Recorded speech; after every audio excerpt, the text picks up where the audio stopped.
Free evaluations are being offered to businesses looking to get into compliance with the California Air Resources Board's new regulations. New standards went into effect in January, and this is one area the board is looking at to reduce emissions. Justin Willis explains.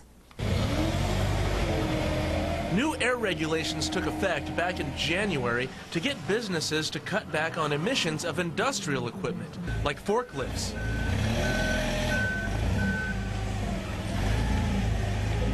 Industrial sweepers and cleaners, as well as airport ground support equipment, and anything with a horsepower of 25 or less are included in these regulations.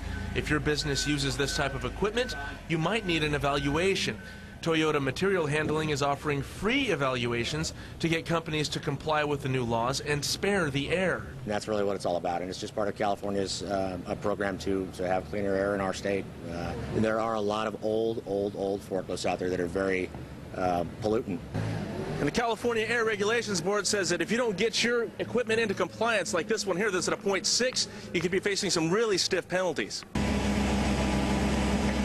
Companies with 4 or more units out of compliance may be fined a maximum of $500 per day per unit, retroactive to January 1st of this year. So if they're out of compliance, they've got a couple of choices. One is to retrofit the propane or gasoline forklifts with an emission kit that involves a catalytic converter and a new muffler.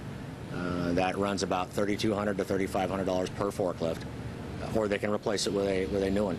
It's a hefty price, but there are exemptions if you have less than 4 units or less than 250 hours of usage. Also, if you have a fleet, compliance is determined based on the average of emission levels. Justin Willis, KSEE-24, Central Valley's news station. And if you have any questions about this and the regulations and the free evaluations, call this number 1-800-527-3746.